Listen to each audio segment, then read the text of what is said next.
Hello दोस्तों, स्वागत है आप सभी का आपके पसंदीदा YouTube platform the notebook global academy पे।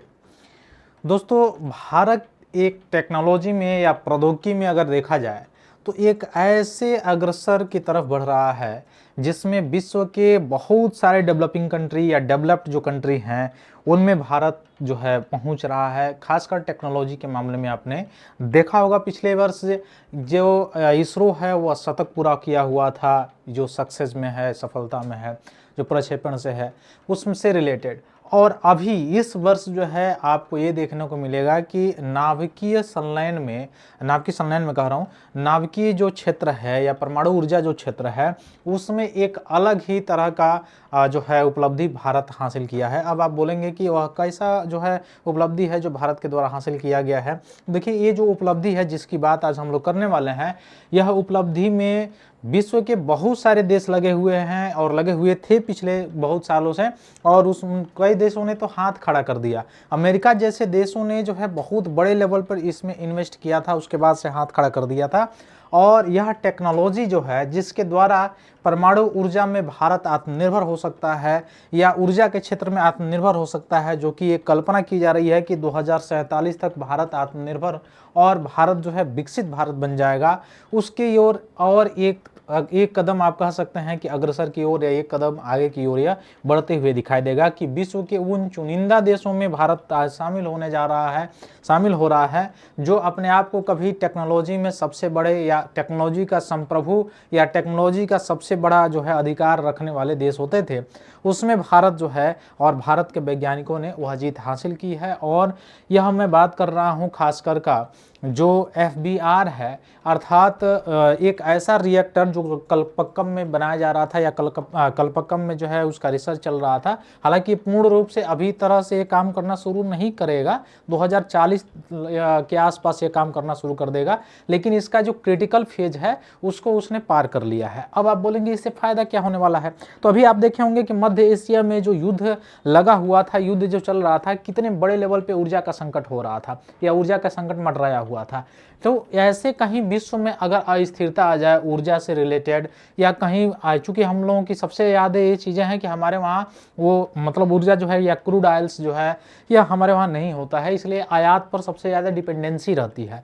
अब इस डिपेंडेंसी के कारण जो है हम लोग जब किसी दूसरे देश पर निर्भर रहते हैं तो यह जो वैश्विक अस्थिरता, टैरिफ जैसे वार या वैश्विक लेवल पे जो युद्ध चलते हैं उसका भी झेल या उसका भी परिणाम या उसका भी प्रभाव हमारे देश को जो है भुगतना पड़ता है। वह चाहे प्रत्यक्ष रूप से भुगतना पड़ रहा हो या तेल या कच्चे तेल या ईंधन या ऊर्जा के कॉस्ट में बढ़ोतरी के कारण भुगतना पड़ रहा हो या खासकर आयात बिल के कारण भुगतना पड़ता हो, लेकिन भुगतना पड़ता है। जैसे आपको पता है कि आयात जितने ही ज़्यादा लेवल पे या ज़्यादा मात्रा में होती है उतना ही बड़ा लेवल, और जितना ही बड़ा मात्रा में और जितना ही बड़े पैसे में जो है आयात होता है उतना ही बड़े लेवल पे राजकोषीय घाटा होता है। क्यों? क्योंकि आयात अगर ज़्यादा हो गया आपके निर्यात से तो वह मुख्य रूप से आपके राजकोषीय व्यवस्था पर कहीं ना कहीं चोट पहुँचाता है। तो उससे भी आप देखेंगे कि अभी कुछ समय पहले जैसे E20 की बात की जा रही थी, जैसे पेट्रोलियम है उसमें एथेनॉल को 20% जो है पेट्रोल में एथेनॉल को मिलाने के लिए बात चल रही थी, और उसने भारत में जो है समय से पहले उस टारगेट को पूरा भी किया है। और एथेनॉल के संदर्भ में अगर बात किया जाए तो विश्व में 3rd नंबर भारत रखता है। 1st नंबर पे आपको USA दिखाई देगा, 2nd नंबर पे ब्राजील और 3rd नंबर पे जो है भारत दिखाई देगा खड़ा हुआ। पवन ऊर्जा में देख लीजिए, पवन ऊर्जा में भारत का स्थान 4था है, नवनीकरणीय ऊर्जा में भारत का स्थान 4था है। वही सौर ऊर्जा में देखा जाए तो वैश्विक लेवल पर मैं बात कर रहा हूं कि भारत का स्थान 3रा है। अर्थात कहीं ना कहीं ऑन द होल पे आप देखेंगे कि जो विकसित भारत का लक्ष्य रखा गया है 2047 का, उसकी तरफ अग्रसर होते हुए या आगे बढ़ते हुए, चाहे वो CBD से रिलेटेड हो या किसी जैव विविधता से रिलेटेड हो, चाहे परमाणु से रिलेटेड हो या मुख्य रूप से हथियारों से रिलेटेड हो या जो है आप कह सकते हैं जलवायु परिवर्तन की प्रतिबद्धता से रिलेटेड हो या अपने पड़ोसियों के जो भी कहा जा सकता है जो भी प्राकृतिक आपदाएं हैं या जो भी अगर कोई संकट होता है उसमें मदद करने से रिलेटेड हो, भारत हमेशा आगे की तरफ आया है। और एक तरह से इसीलिए कहा जा रहा है कि भारत ग्लोबल साउथ का एक हिस्सा या ग्लोबल साउथ का एक लीडर जो है बनता हुआ या उभरता हुआ दिखाई दे रहा है। वो भी कैसा लीडर, ट्रस्टी लीडर होते हुए या ट्रस्टी लीडर उभरते हुए ये आपको भारत दिखाई देगा वैश्विक लेवल पे। ऐसी बात। दूसरी चीज आत्मनिर्भरता जो है, जिसमें डिपेंडेंसी की मैं बात कर रहा था कि डिपेंडेंसी इससे कम हो सकती है। कैसे? तो एक तो E20 मिलाने से, मतलब E20 मिलाने से हमारे आयात थोड़ा सा कम हो जाएगा। दूसरा चीज इसका जो सौर ऊर्जा है, पवन ऊर्जा है, इसके प्रयोग से या इसके उत्पादन अगर ज्यादा मात्रा में होने लगे, नवीकरणीय ऊर्जा की तरफ या संधारणीय ऊर्जा की तरफ हम ज्यादा अग्रसर होते अगर चले गए, तो कहीं ना कहीं इस पर जो डिपेंडेंसी है, जो क्रूड ऑयल्स पे या जैविक जो कह सकते हैं कि जो जैविक ईंधन है उस पे, वो मुख्य रूप से डिपेंडेंसी कम हो जाएगी, जो कि आयात किया जाता है, जिसके कारण राजकोषीय घाटा होता है। और दूसरा पर्यावरण प्रदूषण भी होता है। क्यों? क्योंकि वो जो जैविक ईंधन है उसका प्रयोग करने से आपको पता है कि प्रदूषणकारी गैसें निकलती हैं, इससे पॉल्यूशन होता है, ग्लोबल वार्मिंग होता है, तो इसमें भी कमी आ सकती है। अब यही नहीं, यहीं तक सीमित नहीं, जो घरेलू कूड़े कचरे हैं या अपशिष्ट हैं, उससे भी बायोगैस जो है बना के और LPG के रूप में उसको घरेलू गैसों के रूप में या घरेलू ईंधन के रूप में उसका उपयोग किया जा रहा है। भारत में ऐसा एग्जाम्पल आपको उत्तर प्रदेश के चंदौली जिले में एक गांव है, वहां पे देखने को मिलेगा। ठीक उसी तरह जो है भारत अभी जो है कुछ समय पहले शांति विधेयक लाया हुआ था परमाणु जो क्षेत्र है उसमें निवेश करने के लिए, ताकि परमाणु क्षेत्र में 49% जो है उसकी संरचना में, इंफ्रास्ट्रक्चर में जो है क्या किया जाए, निवेश को बढ़ावा दिया जाए, FDI को बढ़ावा दिया जाए। उसके लिए 49% खोला है। पहले वह 1 भी % नहीं था, अब स्वचालित मार्ग से जो है 49% मुख्य रूप से ऑटोमेटिक मोड से खोला गया है। ठीक उसी तरह एक और उपलब्धि भारत अभी अभी हासिल किया हुआ है, और क्या वह उपलब्धि विश्व में केवल एक देश के पास है, वह है रसिया, और सेकेंड यह विश्व में करने वाला जो देश है वह बन गया है भारत। अब मैं बात यह क्यों कह रहा हूँ, कारण क्या है? तो आपको पता है कि भारत में जो परमाणु ईंधन है या परमाणु संयंत्र है, चाहे चूंकि आपको पता है कि परमाणु संयंत्र में इसका ईंधन के प्रयोग से रिलेटेड भी आता है, और जो आपने सिक्योरिटी है, मतलब सिक्योरिटी का मैंने कहने का मतलब ये हो गया कि डिफेंस सिक्योरिटी है, जिसमें जो हथियार वगैरह बनाए जाते हैं उसके लिए भी इंपॉर्टेंट है। तो सबसे ज़्यादा हमारे लिए इंपॉर्टेंट जो है मुख्य रूप से क्या है, हमारे ऊर्जा के लिए। ऊर्जा संकट जो आ रहा है, या ऊर्जा संकट पे जो आने वाले समय में जो संधारणीय ऊर्जा का प्रयोग किया जा सकता है, जिससे पर्यावरण प्रदूषण भी कम हो और मांग भी, जो डिपेंडेंसी अनदर कंट्री पे हो वो भी कम हो, उससे रिलेटेड आपको पता है कि परमाणु भट्टियों में निवेश करने के लिए परमाणु संयंत्रों में गवर्नमेंट के द्वारा शांति विधेयक लाया गया हाल फिलहाल में, जिसमें FDI आएगा, ताकि और भी इंफ्रास्ट्रक्चर बन के उभरे और सीधे सीधे डिपेंडेंसी कम हो, यहाँ से विद्युत उत्पादन हो। और कोयला पर जो डिपेंडेंसी है, कोयले यानी अभी भी आपको दिखाई देगा कि भारत में सबसे ज़्यादा मात्रा में जो विद्युत का उत्पादन होता है वह कोयला आधारित होता है। कोयले या कोक गैस जो है उसका मुख्य रूप से उत्पादन होता है। तो कहीं ना कहीं वो विद्युत का प्रयोग भले ही हो जाए किसी व्हीकल में या कहीं मतलब संधारणीय रूप से, लेकिन आपको ये दिखाई देगा कि कोयला से उत्पादन हो रहा है, तो कहीं ना कहीं वो बढ़ावा जैव मुख्य रूप से ईंधन के रूप में दिया जा रहा है, या वह ग्लोबल वार्मिंग को बढ़ावा मिलेगा। तो पूर्ण रूप से कैसे कोयले पर डिपेंडेंसी कम हो सकती है, तो उसके लिए आपको ये भी दिखाई देगा यह परमाणु जो भट्टियां हैं या परमाणु संयंत्र हैं, इसमें मुख्य रूप से अगर विद्युत का उत्पादन ज़्यादा मात्रा में होने लगे तो डिपेंडेंसी कम हो सकती है। आपको पता है कि हाइड्रो इलेक्ट्रिक पावर से भी विद्युत का उत्पादन होता है, लेकिन वह कुछ ही जगहों पे किया जा सकता है, और उसका ज़्यादा अगर प्रयोग किया जाए तो आपको ये भी पता है कि वहाँ पे आसपास रहने वाले जो भी क्षेत्र के जो निवासी हैं वो प्रभावित हो सकते हैं, वहाँ पे जो स्थलाकृति है वो प्रभावित हो जाती है। तो ये परमाणु संयंत्र एक तरह से अच्छा आप कह सकते हैं कि ये सारी चीज़ें हैं जो ऊर्जा में निवेश या ऊर्जा को बढ़ावा देने के लिए एक तरह से काम या उपयोगी हो सकती हैं। लेकिन सबसे बड़ा कंसर्न ये है कि ये परमाणु संयंत्र जो चलते हैं या ऊर्जा मुख्य रूप से जिस ऊर्जा का प्रयोग किया जाता है, खासकर वैश्विक लेवल पर देखा जाए तो उसमें सबसे ज़्यादा प्रयोग किया जाता है 92 यूरेनियम 238 का। अब आप कहेंगे यूरेनियम 238 क्या है? यूरेनियम 238 एक एलिमेंट है, एक तत्व है, जो आप पीरियोडिक टेबल जब पढ़े होंगे, यानी आवर्त सारणी जब आपने पढ़ा होगा तो उसमें F ब्लॉक पढ़े होंगे। जैसे 4 ब्लॉक हैं, S block, P block, D block, F block. तो F ब्लॉक का एक तत्व है जो मुख्य रूप से आपको दिखाई देगा, जिसका परमाणु क्रमांक क्या है, 92 है, और परमाणु भार 238 है। इसी का प्रयोग जो है मुख्य रूप से परमाणु भट्टियों में ऊर्जा का उत्पादन करने के लिए, एनर्जी के उत्पादन करने के लिए, विद्युत के उत्पादन करने के लिए किया जाता है, और परमाणु संयंत्र से और भी सारी चीजें जो है आपको पता है कि बनाई जाती हैं। अब इसका समस्थानिक भी है, जैसे 92 यूरेनियम 235 हो गया, है ना। तो समस्थानिक क्या होते हैं, तो आपको पता होगा कि ऐसे परमाणु जिसके परमाणु क्रमांक बराबर हो या परमाणु क्रमांक सेम हो या परमाणु क्रमांक एक ही हो लेकिन परमाणु भार भिन्न भिन्न हो, उसे कहा जाता है समस्थानिक। तो समस्थानिक इसके कई ठो हैं, आइसोटोप्स इसके कई ठो हैं। तो ये 238 से प्राकृतिक रूप से पाया जाता है, लेकिन यह प्राकृतिक रूप से पाया जाने वाला यूरेनियम भारत में नहीं मिलता है। अब भारत में नहीं ज्यादा मात्रा में मिलता है, तो इसके मतलब ये हो गया कि अगर परमाणु ऊर्जा से या परमाणु से ऊर्जा संयंत्र से अगर हम विद्युत का उत्पादन कर रहे हैं, तो फिर बात तो हमारे लिए वही हो गई कि नवीकरणीय ऊर्जा को भले हम लोग बढ़ावा दें, लेकिन इसके लिए आयात जो डिपेंडेंसी है वो बनी रहेगी। अब आयात डिपेंडेंसी जब बनी रहेगी तो फिर वही चीजें आ सकती हैं। तो इसके लिए यह विकल्प खोजा जा रहा था। अब यह जो यूरेनियम है अपने देश में नहीं है, लेकिन सबसे ज्यादा मात्रा में अगर देखा जाए भंडारण के दृष्टिकोण से, तो भंडारण के दृष्टिकोण से आपको दिखाई देगा कि सबसे ज्यादा ऑस्ट्रेलिया में है। इस प्रश्न को थोड़ा सा ध्यान से देखिएगा, यहां से यह प्रश्न आया पूछा जा सकता है। इस तथ्य को, इस स्टेटमेंट को थोड़ा सा ध्यान से देखेंगे आप लोग कि ऑस्ट्रेलिया में सबसे ज्यादा इसका भंडारण है यूरेनियम का। लेकिन अगर पूछा जाए उत्पादन सबसे ज्यादा वैश्विक लेवल पे कौन करता है, तो वह करता है कजाकिस्तान, जो कि एशिया कंट्री का एक देश, एशिया जो है कंटिनेंट जो है उसी का एक देश है कजाकिस्तान, जो रसिया से भी सीमा साझा करता है, चाइना से भी सीमा साझा करता है और कैस्पियन सी से भी सीमा साझा करता है, उज्बेकिस्तान से भी सीमा साझा करता है, किर्गिस्तान से भी सीमा साझा करता है और तुर्कमेनिस्तान से भी सीमा साझा करता है। तो यह जो मुख्य रूप से कजाकिस्तान है, इसके पास उत्पादन क्षमता सबसे ज्यादा है यूरेनियम का। और यूरेनियम जो अभी आपने ईरान में देखा होगा, वो सारा मारामारी तो यूरेनियम के लिए ही हो रहा है, सारा मारामारी जो हो रहा है यूरेनियम के लिए हो रहा है। तो यहाँ पे आपको दिखाई देगा कि उत्पादन के क्षेत्र में सबसे ज्यादा जो है कजाकिस्तान के पास है, भंडारण के दृष्टिकोण से देखा जाए तो ऑस्ट्रेलिया के पास है। अर्थात ये कह सकते हैं कि अभी भी अगर चूंकि हम लोग को पता है कि परमाणु संयंत्र से जो विद्युत उत्पादन होता है, ऊर्जा का उत्पादन किया जाता है, यूरेनियम से होता है। अब यूरेनियम से ये उत्पादन होता है, इसका मतलब हो गया कि अभी तो वही बात हो गई, डिपेंडेंसी हमारी रहेगी वैसे ही वैसे।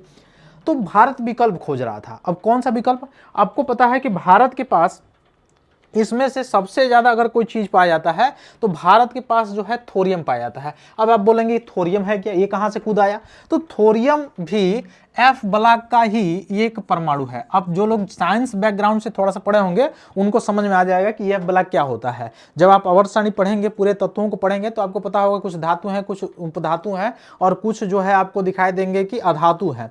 तो वैसे ही रेडियोएक्टिव तत्व भी आपको दिखाई देंगे। तो यह वैसे ही ब्लॉक है। ब्लॉक का मतलब क्या होता है कि अंतिम कोश में कितने इलेक्ट्रॉन बचे हुए हैं किसी परमाणु के, उसमें KL करके बताया गया था नील्स बोर के द्वारा। आपने पढ़ा होगा, अगर आपने फिजिक्स या केमिस्ट्री पढ़ा होगा तो आपको पता होगा। तो इसमें यह थोरियम एफ ब्लॉक में आता है। जैसे 4 ब्लॉक हैं पूरे आवर्त सारणी में, S block, P block, D block और एफ ब्लॉक। तो थोरियम जो है एफ ब्लॉक में आता है। और ठीक अभी मैंने आपको बताया कि यूरेनियम भी एफ ब्लॉक में आता है। परमाणु क्रमांक, इन दोनों के परमाणु क्रमांक में मात्र जो है थोड़ा सा अंतर है। थोड़ा सा अंतर क्या है, यूरेनियम का है 92,238 अभी हाल फिलहाल में मैंने आपको बताया, और थोरियम का है 90,232। 90,232। अब आप बोलोगे 232 है क्या, तो ये थोरियम का जो ऊपर मैं लिख रहा हूं 232 जो ऊपर लिख रहा हूं, यह क्या है, यह परमाणु भार है अर्थात द्रव्यमान संख्या है। और 90 इसका क्या है, परमाणु क्रमांक है अर्थात इलेक्ट्रॉनों की संख्या या प्रोटॉनों की संख्या इसमें आपको दिखाई देगी कितना है, 90 है। किसमें, थोरियम में। तो थोरियम भी एक तरह से आपको दिखाई देगा कि भारत में ज्यादा मात्रा में पाया जाता है। यूरेनियम तो ऑलरेडी मैंने बताया है अभी कि यूरेनियम भारत में नहीं पाया जाता है, इसके लिए हमको आयात पे डिपेंडेंसी रहती है, लेकिन थोरियम काफी मात्रा में पाया जाता है। अब ये थोरियम आपको दिखाई देगा कि कहां पे ज्यादा मात्रा में पाया जाता है, तो रेत में पाया जाता है। क्या सभी रेतों में पाया जाता है, तो नहीं, सभी रेतों में नहीं पाया जाता है। यह मुख्य रूप से जो थोरियम है, ये मोनोजाइट प्रकार की जो रेत होती है, कौन सा रेत, मोनोजाइट प्रकार की जो रेतें होती हैं, वहां पे आपको दिखाई देगा, वहां पे सबसे ज्यादा मात्रा में पाई जाती हैं। अब ये भारत के कोस्टल इलाका जैसे केरल क्षेत्र में, उड़ीसा क्षेत्र में, आंध्र प्रदेश के क्षेत्र में, इन क्षेत्रों में अधिकाधिक मात्रा में आपको दिखाई दे देगी थोरियम। तो भारत के पास थोरियम की उपलब्धता जो है यह काफी मात्रा में है, और इसके लिए थोरियम का मुख्य रूप से आयात करने की जरूरत भारत को नहीं पड़ेगी। लेकिन मुख्य यहाँ पे क्वेश्चन ये है कि क्या थोरियम यूरेनियम के जैसे परमाणु ऊर्जा या ऊर्जा उत्पन्न कर सकता है, एनर्जी के रूप में क्या इसका प्रयोग किया जा सकता है थोरियम का, तो सीधा सीधा अगर आंसर आपसे पूछा जाए तो बिल्कुल नहीं किया जा सकता है। लेकिन यह जो नया बना हुआ है FBR जिसकी बात किया जा रहा है, जो भारत ने अभी हाल फिलहाल में जो उसका क्रिटिकली बेस्ड है या क्रिटिकली जो है ट्रायल हासिल किया है भारत, जो कि रूस के बाद दूसरा ऐसा देश बना है विश्व में, वह एक ऐसा मॉड्यूल बनाया है कल्पक्कम में। कल्पक्कम कहाँ पे पड़ता है? तमिलनाडु में पड़ता है। आपको पता है कि भारत में अलग अलग जैसे संयंत्र है, महाराष्ट्र में भी है, उत्तर प्रदेश में भी है, ठीक वैसे ही तमिलनाडु में कल्पक्कम है। तो कल्पक्कम आपसे पूछा भी जाता है बहुत सारी परीक्षाओं में। तो कल्पक्कम में ऐसा बनाया गया है, एक ब्रीडर बनाया गया है, फास्ट ब्रीडर रिएक्टर बनाया गया है, जिसको FBR कहा जा रहा है। तो फास्ट ब्रीडर रिएक्टर क्या करेगा? यह थोरियम जब उसमें डाला जाएगा ना, तो यह थोरियम को, यह मुख्य रूप से यही ब्रीडर है, आपको दिखाई दे रहा होगा। यह ब्रीडर क्या करेगा? इस थोरियम को यूरेनियम 235 में चेंज कर देगा। 92 यूरेनियम 235। आप बोलेंगे कि तो यूरेनियम तो 238 होता है, लेकिन यूरेनियम का ही समस्थानिक है 235। तो इस थोरियम से यूरेनियम बनाया जा सकता है। अब जब थोरियम से यूरेनियम यह इसके द्वारा जब बनाया जाएगा, किसके द्वारा? FBR के द्वारा, अर्थात फास्ट ब्रीडर रिएक्टर। और सबसे खुशी की बात है कि वैश्विक लेवल पे जो अमेरिका जैसा देश, जो कि 800 900 करोड़ से अधिक पैसे इसमें लगा चुके थे, उससे बहुत ही कम रुपये में भारत के द्वारा ये तैयार कर लिया गया, भारत के वैज्ञानिकों के द्वारा ये तैयार कर लिया गया है। तो हालांकि पूर्ण रूप से कार्य करना शुरू जो है करेगा 2040 के आसपास तक करना शुरू कर दिया गया। तो यह मुख्य रूप से क्या करेगा? थोरियम को मुख्य रूप से 92 मतलब किसमें? यूरेनियम में चेंज कर देगा। अब इसका प्रयोग किया जा सकता है आसानी से ऊर्जा के उत्पादन में। अब इससे जो ऊर्जा उत्पन्न होगी, यह आने वाला, जैसे जितना अभी तक कोयला बचा हुआ है, जितना पेट्रोलियम बचा हुआ है, या जितना जो परंपरागत ऊर्जा के जो स्रोत बचे हुए हैं, परंपरागत ऊर्जा के स्रोत आप जानते हैं, नवीकरणीय ऊर्जा उसको नहीं कहा जाता है, और नवीकरणीय ऊर्जा कहा जाता है। जैसे कोयला हो गया, पेट्रोलियम हो गया, कच्चे तेल हो गए, क्रूड ऑयल्स हो गए, उसको परंपरागत ऊर्जा का स्रोत कहा जाता है। उतना जितना अभी बचा हुआ है, और जितने वो जो बचा हुआ पार्ट है, और आगे आने वाले समय में अगर उसका यूज कर दिया जाए, जितने वर्ष के लिए, जितने 100 सालों के लिए वो चल सकता है, उतना अकेले कुछ जो थोरियम है उसके यूरेनियम में चेंज करके परमाणु ऊर्जा के मतलब प्रयोग में इसका यूज किया जा सकता है। तो समझ सकते हैं कि कितना बड़ी उपलब्धि जो है, कितनी बड़ी उपलब्धि भारत ने हासिल किया है हाल फिलहाल में। अब यही मैं शुरू में इसीलिए बता रहा था कि 2047 में जो विकसित भारत का लक्ष्य रखा गया है, वह अगर क्या, यह मुख्य रूप से ये तो भारत पार कर लिया है, तो इसमें इस तरह का प्रयोग करने से जो आयात डिपेंडेंसी है वो क्या हो जाएगी? कम हो जाएगी।